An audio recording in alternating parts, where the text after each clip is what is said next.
Jean Martin together, paying twice for animal pest control. Just as a matter of interest, when they finished, Jean Martin whispered in my ear that unlike her colleague, she supports the retention of rail. Paying twice for rail too. Okay, so any questions for Mr. Adey? No. Well, actually, that's probably not Mike. It's probably Manton. Part of the submission that was received from Federated Farmers was a criticism of the way our accounts and reporting is laid out and the transparency and so forth. Yeah. I'm assuming that you have seen that, Manton, and can talk to it or comment on it or respond to it.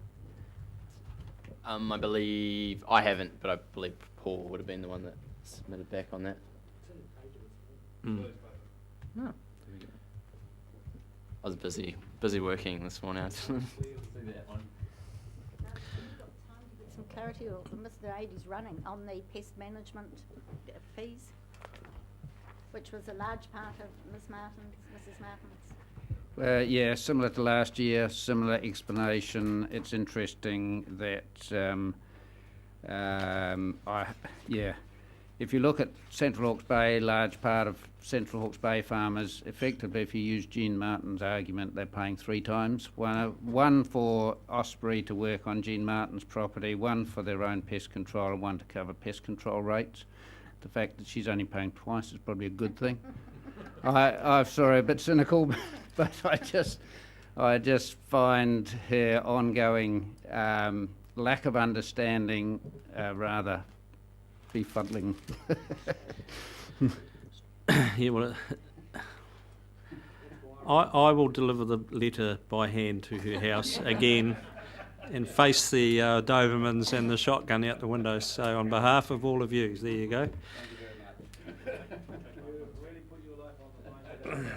I have. Yeah, open season, all right. It's all happening. Thank you, Mr. Adey. So someone happy to move? I will move. There you go. I'll go the whole hog. There was no change to the plan. I'll second that. Thank you. Further discussion? Put that motion. All those in favour, please say aye. Contrary, no. Carried. Mr. McGregor, Pakowhai Park, unfortunately didn't get a chance to run. You've got the second. Oh, great. I've got The PowerPoint. So that'd be very useful. So, any questions? Mike, no, probably not. Manton will be back. Yeah. He's just taking something out to Mike. This is not the first time Mr. McGregor's been with this proposal. Very passionate about it and lots of real life experiences which were quite interesting to see on the screen, I must admit. But not sure where it fits into the planning of next financial year. So someone got to help me with a recommendation there? Or I'm happy to move no change, but there's 2 things came out about this. So hang on, we'll get a seconder and then we'll hear your 2 things. Thank you, Councillor Belford. Yeah, thank you. Thank you. Me? Thank you. 2 things about this. Firstly, we have here in Ewan an enthusiast, and I think he has rightly put his finger on the fact that we're planting lots of these trees and doing nothing to maintain them and extract value from them at the end. And I thought it was a really good point that he made. I could just see it happening over and over again, and you could hear the dismay in his own voice that he hadn't managed them, even though he was an enthusiast about these trees. So if an enthusiast isn't doing the job properly, what's the people who are unenthusiastic doing? And there's a lot of potential value here which we are missing out on. I thought that was a great point. The other thing which he raised was at the end was a bit distressing when he said, look, I've made 2 submissions, and we had a row with him about only had one. You kicked him out because he had his 10 minutes, and then he said, I'm leaving never to come back. He did, yeah. And I also heard the Mayor of Wairoa complain about the late delay in time that we gave him with the notice, and several others. So I just want us to reflect on that. I'm not going to point the finger and blame or make anything like that. I just think that we should, after we've got through this session, I'd like the Chief Executive and the staff to reflect on how we manage that, and if we can improve on what we've got. Because expectations weren't met. And I'm not sure whether it was our fault or their fault. We didn't manage their expectations. But I don't want to hear a former councillor go away and say, I'm never coming back. And you know, I just too many of those comments today, so I just think we need to have a reflection on that and see what we can do. Thank you. The other side of the coin on that. Order, Councillor. Seconded, you wish to speak? Councillor Bell.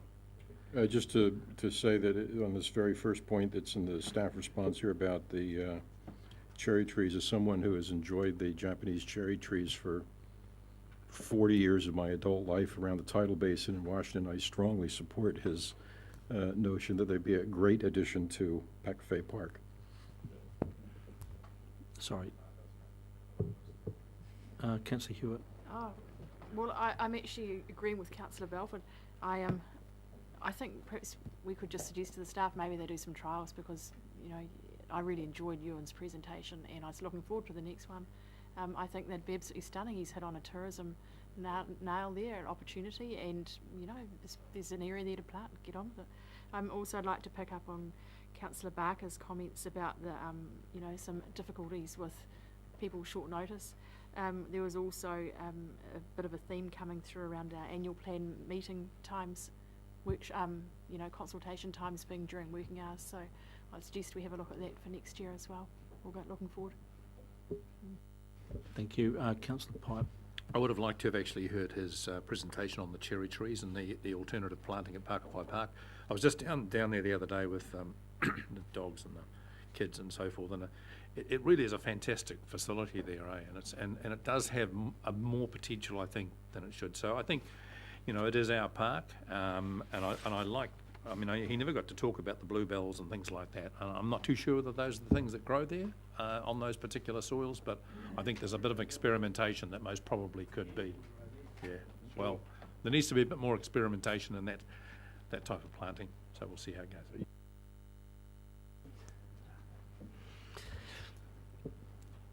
Put that motion then. And against. Thank you. Right, let's keep going. Mr. Chris Ryan. Over the page, 75.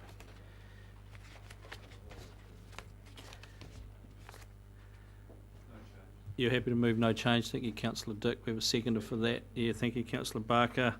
Discussion. Put that motion. All those in favour, please say aye. Contrary, no. Carried.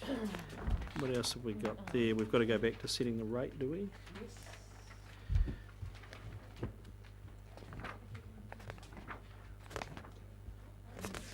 And that will complete the annual plan? Complete the annual plan, yes. Not okay. Not the LT plan, great. Okay. So that's on page 35, 36. 36. So just can Manton confirm that that's where we've ended up there? So we do actually come in under 5%? Yep.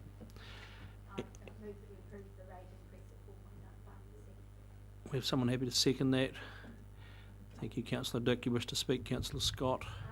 Yes, it's a relief at the end of a long day, and we're not quite ended, but this far, close to the end of the long day, that we haven't got a further rate increase than we went out and consulted on. And it's also pleasing to see that it is under the long-term plan predictions, albeit not by a huge amount. But the one factor that drives this is the increase in tourism, and I do note that we did extensively consult on that at the time of the long-term plan, and that was agreed to then, so that's what's driven that rate increase there. So quite relieved that the only impact that we've done so far is a further carry, a negative impact on next year's of $90,000. Seconder.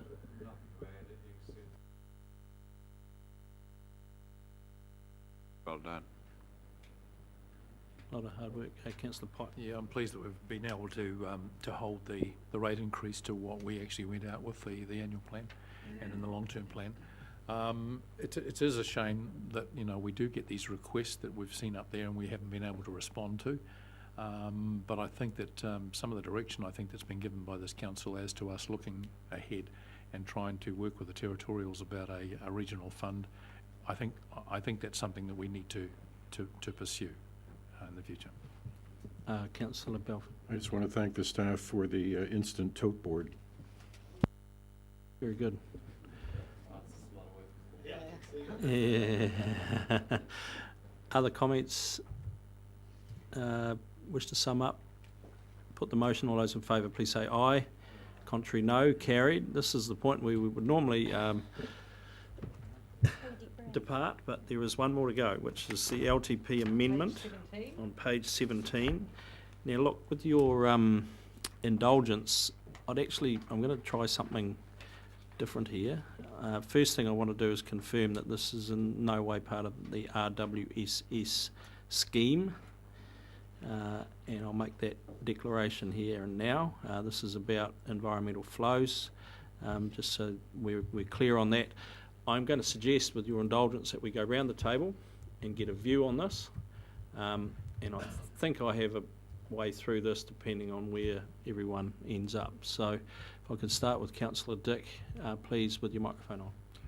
Well, Mr. Chairman, I've had my reservations about this proposal from the start, and I've yo-yoed around, and I'd reached a position yesterday, but I've since modified it, and I think the basic problem is that both we and the public had a dearth of solid information about this proposal, and I want to know, before I make a decision, why we need this additional water over and above the environmental flows that are provided for in the RWSS consent conditions, which that are in addition to flushing flows, but are required, are mandatory to be released from the dam to maintain the higher minimum flow levels in the Tukituki River. And honestly, I don't believe that very many people know about that. And that, of course, if they don't know about it, that's our fault. We haven't communicated properly. So that needs to be considered. Then I believe we need to consider, are those flows adequate to do the job? And if they're not, how much do we need? Why do we need it? What are we going to do with the water? And so my view is that this matter should lie on the table until a comprehensive report can be produced and made available to the public, and for a decision to be made in full knowledge of the facts that we don't have at the moment. And again, it's not an annual plan matter, so it doesn't have to be decided. It won't be able to be decided by the end of this month, but maybe we can get something through in a couple of months' time. Councillor Hewitt, with microphone on, please. I'm still getting my ear around it, so can you just... Right, can you That's come back fine. to me? Yeah, Thank you. Councillor Graham, you wish to speak? Councillor Dick makes a very good point about this, that I'm basically saying we don't have the information to know whether this is good or bad. So that's the first thing, so I would support that. I understood from the chair of HBRC that we didn't have to make a decision this till December. I don't know if that was correct or not, but therefore I would support, you need a bit more time than 2 or 3 months to really work on this. But the other thing that's quite compelling to me is so many people, and I have to say that I was very impressed with the calibre of people and of the intellectual arguments that were presented around this issue, and so many of them, an overwhelming amount of them, over 90%, didn't want to proceed with this. So, I mean, it's quite difficult to go against that, from my perspective, no matter how I felt about it, really. Whether they're ill-informed, as Councillor Dick suggests, certainly I am, so they probably are as well. But still, having said that, it's quite hard for me personally to go against such an overwhelming submission against this. Mr. Chairman, we've got a number of issues here, and it's a pity we weren't able to question some of the staff, but we haven't got those people here to question on costs. So my first point is that I wonder why on earth we're using an inflated figure of 36.9, which is already out of date because it's inflated by the wrong figure this year. So this contains the estimate of an ongoing and cumulative effect of the CPI adjustment. And it was started on a year over and above what the CPI is this year. So the actual cost, and then we're comparing it with other things, and people are saying, oh, here's this money and here's this money, thinking that that is, you know, the figure that, and it is an estimate of an inflation-adjusted figure. The actual amount is $940,000 per year in today's money over a period of 25 years. That, Mr. Chairman, is $23.5 million. And what we should do is consider the $23.5 million plus the cost of the CPI adjustments. That will start from financial close. Then we have a better understanding of what we're dealing with. So that's my first point, is that we focused on totally the wrong figure. The second point is, when it comes to a numbers game, the overwhelming majority were actually, if we are fair, in favour of it. And it's quite interesting, it was not a poll. And it was not like the amalgamation poll, where if you're on the electoral roll, you got one vote. So what we had here is ratepayers, one ratepayer, two says. One submitter, 400 ratepayers. Another submitter, 200 ratepayers. So how do you measure numbers when you come to that sort of thing? And the answer is you can't. And we could go out to those and we could question every one of them and saying, did you support your parent body in this? Did they have the mandate to speak to them? We asked, do you have the mandate to speak? They say yes, they speak on their behalf. I don't know how much they circulate there beforehand, but we have to assume that their body supports them. So it's important that we don't lose the voice of those people. They still submitted through their parent body. So it isn't a numbers game, it's an evidence game. And what's the evidence produced? And there was a lot of misunderstanding, and I think that perhaps, and yes, I agree, I don't think we put the case fairly, because an awful number of those submitting against thought they were actually voting against the dam with this. You know, it was a way of stopping the dam. I'm against the dam. And all the polluters pay. You know, it shouldn't be us who pays, it's polluters pay. This wasn't about fixing irrigators' pollution or Central Hawke's Bay pollution. This was looking at biodiversity and environmental enhancement programs. And we didn't get a chance really to be able to debate those, because there was too often a pro forma one that actually came back and said, no, it's the polluters who should pay. And we've got to recognise that the consent conditions are providing for that. We were not suggesting we were going to clean up the effects of farming on the river. That's up for the farmers to clean up, and through the scheme. So through Plan Change 6 and through the scheme. So I think that it's really good if we can actually give staff perhaps some time to come back with some clarity around the environmental projects, because this is an opportunity. And we talked about climate change, and here are people saying we're not doing anything for climate change. You took every farm out of that system and had no dam, you would have a river with remarkable low flows and a huge build-up of periphyton. You go into the headwaters there and there's periphyton. You slip over it when you're tramping, and there's nothing but dockland around it.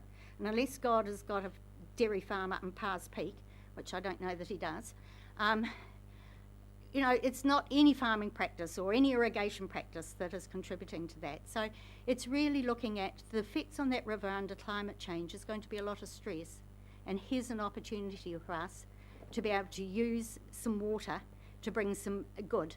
And in this, Mr. Chairman, I'd say I will speak for the river. Mr. Bevan?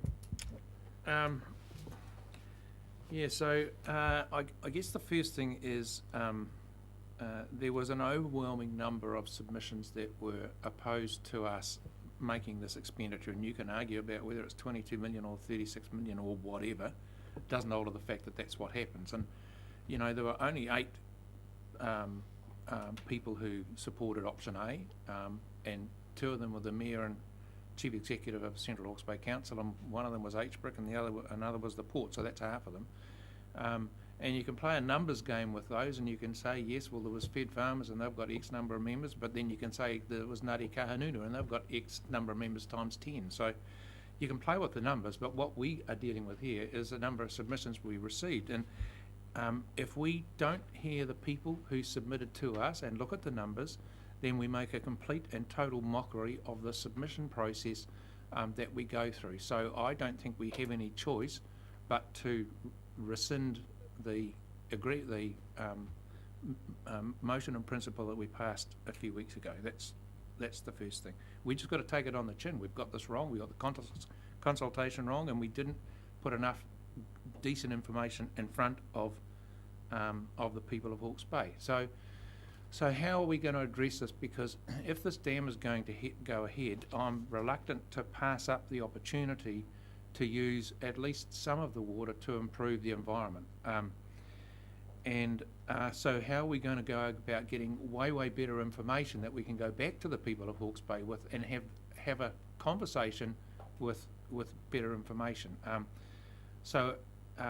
one or two people have made the comment that we're not particularly well informed ourselves, and in fact I got some information that's just come through from Andy Pearce from a conversation that I had at lunchtime, which tells me that in fact when the river drops below a minimum flow at Redbridge, one of the consent conditions is a requirement that the water is released out of the dam. I actually didn't know that. We have been told previously that there were 1 or 2 other points further up where there was a requirement for some extra environmental flows, but it includes Redbridge as well. So we actually need to be way better informed ourselves about what the deal is through Plan Change 6 and the resource consent conditions for the dam before we can make a sensible judgment on how on earth we go about having another look at what's an appropriate level of environmental flow, because I don't think there's a single person sitting around this table has got the slightest idea. That's the truth of the matter. And there's one other thing that we absolutely have to do as part of the process from here on in, and we have got until December, as Rex has said. We have to consider environmental flows and the cost of them in the Tukituk versus the cost of environmental flows in other river systems and their relative level of degradation. And I'm thinking Tutera, I'm thinking the Karamu stream, and there are others. And we need to consider what are the priorities. If we are going to spend $1 million a year going forward, and we have the opportunity to spend some of that in the Tukituk, is it a third that we should be spending? Is it a half? Is it all of it? None of us had that information either, so we need to actually have some sort of context for what the appropriate investment in the Tukituk is versus investment in other river systems and water bodies in the region that we're responsible for, to make sure that we've got the priorities in the correct order. So they're the 2 things that I'm really focused on us getting right through the balance of this process. Sorry, there is one other thing that's pretty important. In the original concession deed where we had the option on the 4 million cubic metres, that 4 million cubic metres under the concession deed had a priority as an environmental flow. It's lost it. I have no idea how that got negotiated away, and I have a suspicion that HBRC never came and talked to anybody sitting around this table about the fact that that's what they were doing. They've done it on our behalf. It really bothers me that any environmental flow that we now agree to take apparently doesn't have it a priority, even though it's an environmental flow. That's fundamentally wrong, and it's something else that we've got to address. Thank you, Chair. I want to firstly acknowledge this process. This is a good process. I think this is very helpful. I think having everybody go around and state their position and draw is excellent. We should do it again. Can I just start from a couple of points? Firstly, for me, there's several things which are critical in this. I want to see clearly the problem identified. So what is the problem, and then what is the solution?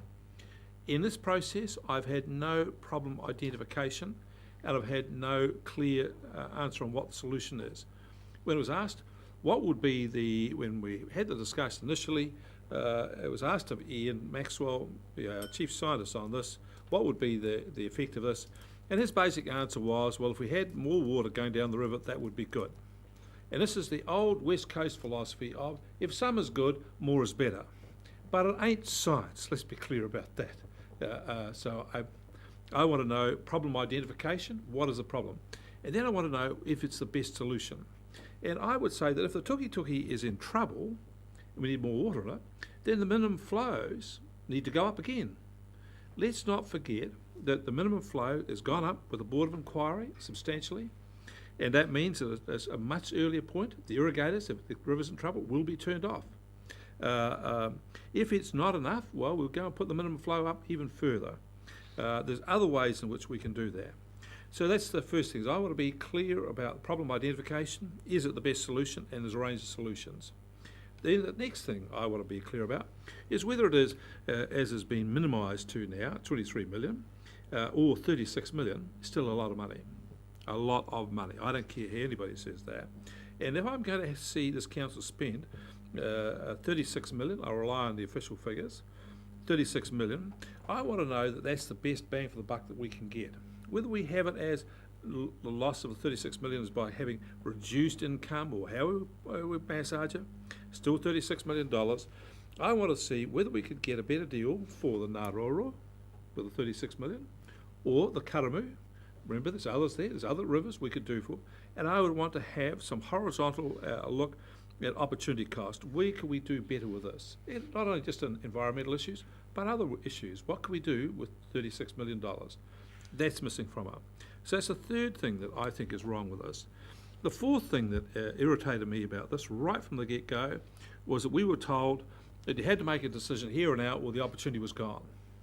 Now, if anybody comes to me at lunchtime and says, here's a deal for you, I have to have an answer by 5 o'clock. 1 minute past 5, the deal's not gone. Well, I get nervous, you know. I'm getting the heat put on me and I'm out of there, generally. And that's what we had from this right from the beginning. Now to here, we've now got till December, in my view, is a change of view. And if we can have to December, we can have a bit longer as well, in my view. The last point I want to make is about numbers.